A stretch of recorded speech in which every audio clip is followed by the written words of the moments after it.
Today we're going to be exploring if breaking up can actually be good for a relationship.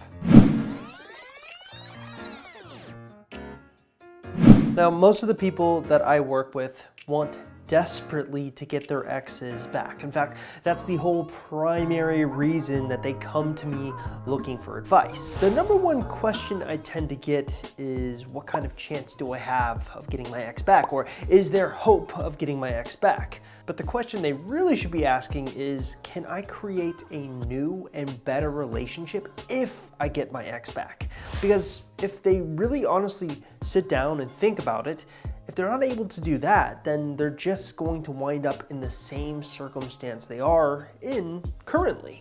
And so not only am I going to be answering if breaking up can actually be good for your relationship if you get your ex back, but I'm also going to be talking about what you should be doing to create that new and better relationship. So this is going to be a really wide-ranging video, but first things first, like I said, the number one question that we get on our YouTube channel, our podcasts, and even our website is, Chris, what kind of chance do I have of getting my ex back? Or is there hope in my specific circumstance? In fact, we've been asked this question so often that I put together a special quiz designed to answer it for you so that I don't have to basically sit individually with each one of you and tell you yes or no. So luckily this quiz is called the Ex Recovery Chances Quiz, and taking it is super simple. It's free, it takes 2 minutes to complete, and all you have to do is simply look in the description link below this YouTube video and click on it.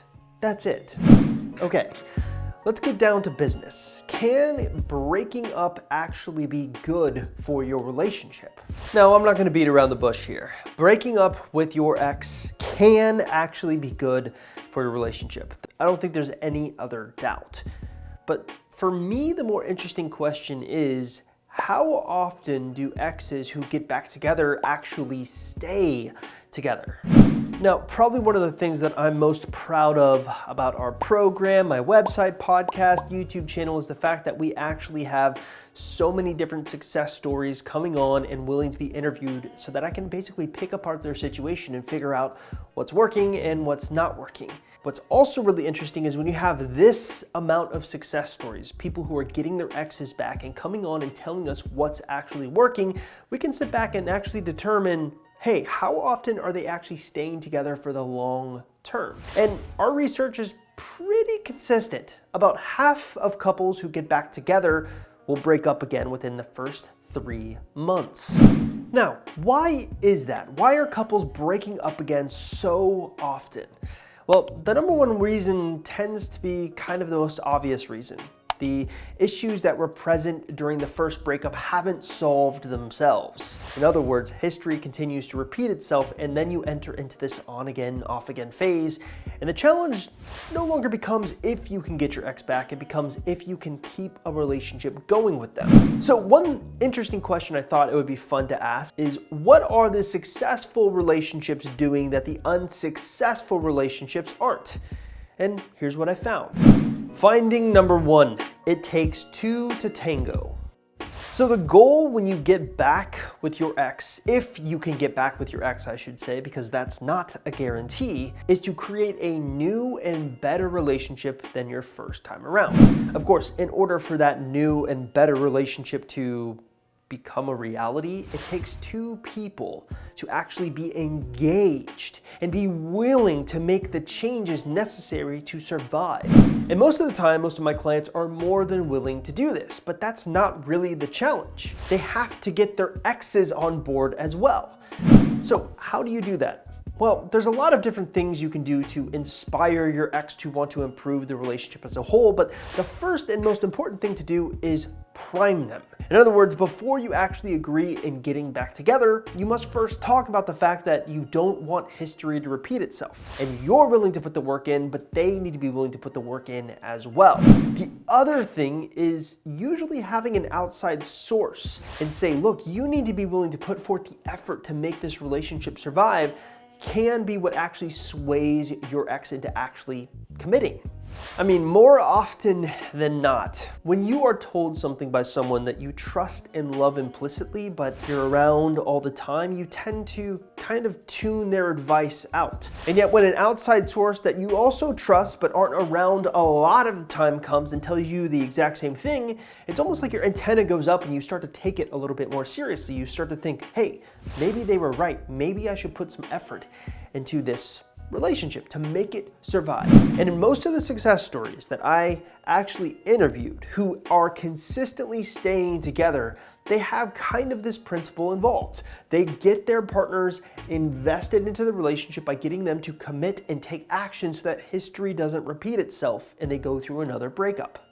Finding number 2, creating new firsts together. Okay.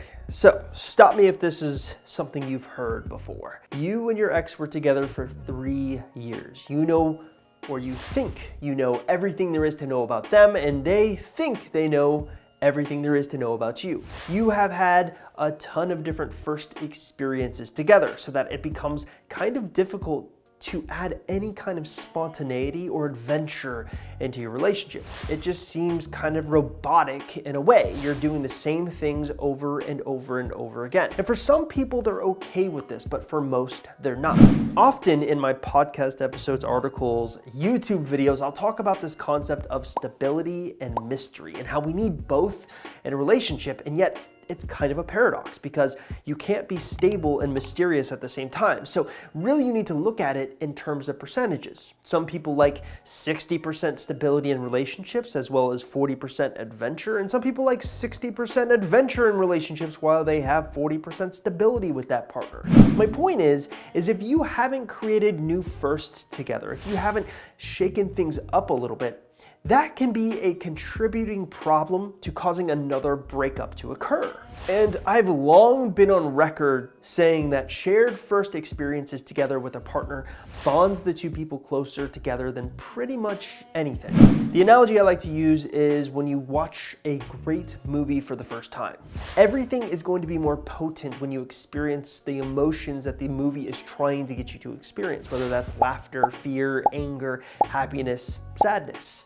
It's the most potent the first time around. But if you really love the movie and you're a movie aficionado like myself, you will go back and watch it again at some point. You know what's gonna happen, and even though it is still effective, it just doesn't hit the same way as that first experience you had watching the movie. Well, shared first experiences with your partner or your ex in this circumstance work the same exact way. If you have had that experience with them already, it's possible to want to have that experience with them again, but it's not going to be as potent as finding something new that you can experience together for the very first time. Finding number 3, hit the gratitude ratio. So, when psychologists were looking at actually what keeps relationships alive, what keeps them standing longer than anything, there's one adjective they use that consistently describes relationships like this, and that's gratitude. Showing gratitude towards someone else that you're with allows them to appreciate the relationship that they're in. So what is gratitude, or rather, what is the gratitude ratio that I mentioned? Well, the gratitude ratio is something that we came up with to describe sort of the ratio of kind acts versus unkind acts that you need to be having or striving towards in your relationship. So, what is this ratio? Well, it's for every 5 kind acts, you are allowed 1 unkind act. Think of it like a bank. When you have a bank account, you want to put money into the bank account so that you can save as much money as possible. But every time you actually see something kind of fun and you want to buy it, it takes money out of the bank account. Well, gratitude acts or kind acts kind of work in this way. It's like adding money into your relationship value. And every time you get into a fight, in an argument, or disagreement, you're taking money out of your shared bank account or your shared relationship bank account. What you're always striving to do is for every 5 kind things that you do for your ex, or for every 5 acts of gratitude, you are allowed to have 1 argument or disappointment or unkind act. Now, what's interesting is when you actually, and it seems kind of simple when you just hear me talk about it, right? Oh yeah, 5 to 1. But when you actually start charting, you'll realize that you have a much harder time having acts of gratitude or acts of kindness than you realize.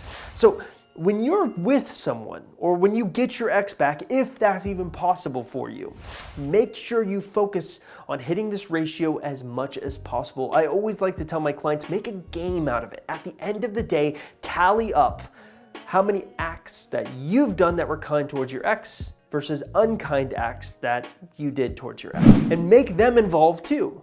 Basically say, hey, I did this, and this for you. What have you done for me? And we'll get them to actually reciprocate, which is exactly what you want. Finding number 4, identify the hidden thoughts that they think about but are too afraid to say.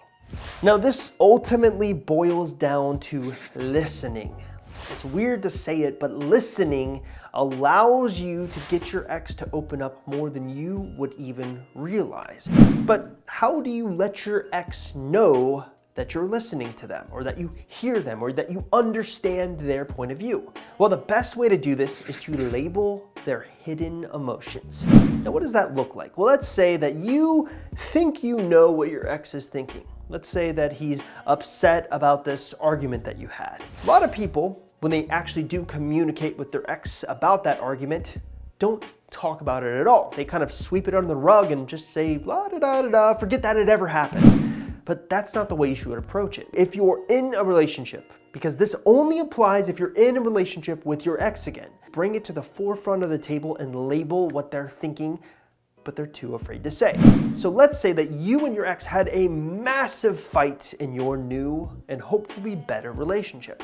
And this fight was about your ex getting a little worried about all the guys that are hitting on you. Because guess what? You're a hot commodity, lots of men are hitting on you, and it's really not your fault, right? You're just awesome. But your ex is a little bit insecure and is worried about that fact. Well, the best thing you can do, rather than sweep it under the rug, is label exactly what he's thinking. Have empathy for his point of view. Look, I know you feel completely worried about the fact that all these guys are hitting on me, but I want to let you know that you're the only one for me. I only have eyes for you. You see, by labeling that emotion, and it seems kind of simple, and you would think to yourself, oh, that's not very effective, but by labeling it in that way, by basically saying, hey, I know exactly what you're thinking, and reassuring him that he's wrong, it's going to have a much more powerful effect to getting them to open up to you. And getting them to open up to you is key to getting them involved in keeping your relationship strong. Hey there, thank you so much for getting to the end of this video. Again, if you haven't already, make sure you take that Ex Recovery Chances quiz that I talked about at the beginning of this video. All you have to do is simply look in the description link of this YouTube video and click it. It's that simple. Also, if you haven't liked, commented, or subscribed to my YouTube channel or these videos, please do so. Every little bit helps us out. I'll see you next time.